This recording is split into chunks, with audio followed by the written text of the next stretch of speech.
Всеки един от нас е попадал на филм за Древен Египет в даден момент от живота си. От горещите пустинни пясъци с скрити създания до прокълнатите мумии и капани в пирамидите. Но колко от нещата, които Холивуд представя, са реални и колко от тях измислени? Нека разберем! Смятам, че най-подходящият и популярен пример, който можем да разгледаме, е именно филмът «Мумията», създаден от Стивън Сомърс през 1999 година. Той съчетава реални личности и елементи от древноегипетската култура с художествено измислен сюжет, често за сметка на историческата достоверност. Един от главните герои, Имхотеп, е действително историческа фигура. Висш чиновник от времето на Трета египетска династия, астроном, мъдър съветник, лекар и архитект на стъпаловидната пирамида в Сакара за фараона Джосер. Имхотеп е един от малкото хора с неблагороден произход, които са обожествени. Древните египтяни изпитвали към него такова уважение и възхищение, че по-късно го обявяват за покровител на писарите. Във филма обаче той е представен като прокълнат жрец, извършил престъпления и подложен на свръхестествено наказание, за което няма никакви исторически свидетелства. Египетската цивилизация е силно развита, а едно от най-значимите й постижения е добре структурираната система за справедливост, базирана на Маат, законите и религията им. В малкото документирани случаи на обвинение срещу владетел се води инвестигация с съдии и свидетели, а не както във филма Имхотеп е внезапно заловен до стражите. Фараонът Сети I също е действителна личност, но е живял десетилетия след Имхотеп. Героинята Анксуамун също има историческа основа. Тя напомня за Анхесенамун, съпруга на Тутанхамун.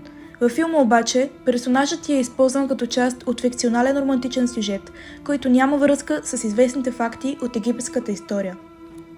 А пък героинята Еви Карнахан е кръстена в чест на лейди Евелин Хърбърт, дъщеря на Джордж Хърбърт, който е основният финансист на разкопките в гробницата на Тутанхамун в долината на царете през 1922 година. Мумията включва и реални елементи, като използването на книгата на мъртвите, която наистина съществува, но не като единен том, а като съвкупност от текстове, записвани върху папирусови свитъци и стените на гробници. Част от костюмите и бижутата във филма също са достоверни.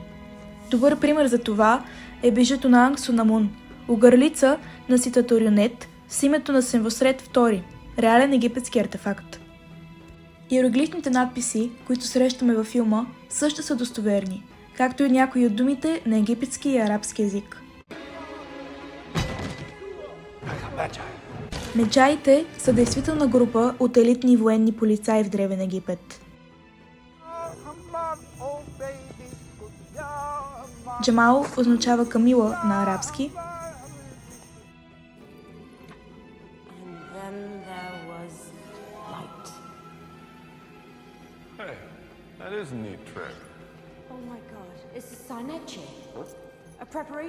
А терминът Сахнеджер обикновено се счита от археолозите за светилище, в което се правят жертвоприношения за Анубис.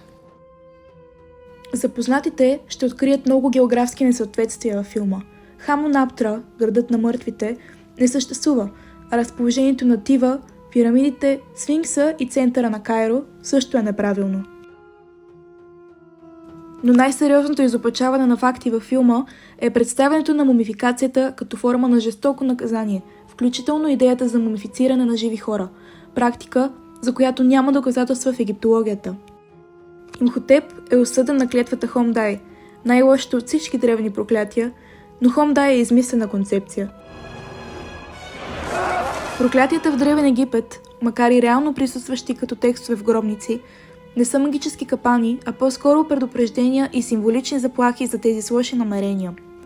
Змия ще пресече пътя ти или крокодил във водата са примери за египетски проклятия, свързани с най-големия страх на древните египтяни – загубата на името и възможността за живот в отвъдното. Голямо отклонение от действителността са и скарабеите, които всъщност нямат интерес към човешката плът, както и канопичните буркани, в които съхраняват органите на починалия. В мумията те са 5, а в египетската история те са винаги 4. Всяка канопа е под закрилата на един от 4 сина на Хор. Имсети с човешка глава, пазител на черния дроб, Хапи с глава на бабуин, пазител на белите дробове, Дуамотев с глава на чакал, пазител на стомаха, и Кебехсенуф с глава на сокол, пазител на червата. Петата канопа във филма с глава на лъв е напълно измислена. Тази грешка вероятно е породена от друга грешна представа в продукцията. При мумифициране, древните египтяни оставят сърцето в тялото, то е седалище на душата. Макар продукцията да използва автентични имена и символи, тя представя Древен Египет предимно като свят на проклятия, хаос и свръхестествено зло. Ясно се откроява отсъствието на един от най-важните принципи на древноегипетската цивилизация – Маат. Вместо свят, ръководен от ред, баланс и морална хармония, Холивуд заменя философската дълбочина на египетската култура с образи на страх и сензация. Въпреки това, Мумията остава един от най-гледаните и разпознаваеми филми в съвременната поп-култура. Но на каква цена? За мнозина, киното е първият досег с Древен Египет и чрез него се изграждат трайни представи за тази велика цивилизация. Затова филми като Мумията носят сериозна отговорност и следва да подхождат с по-голямо уважение и историческа достоверност. Те имат силата да съхраняват паметта за миналото, но и да я изкривяват, когато балансът между художествена свобода и историческа истина бъде нарушен.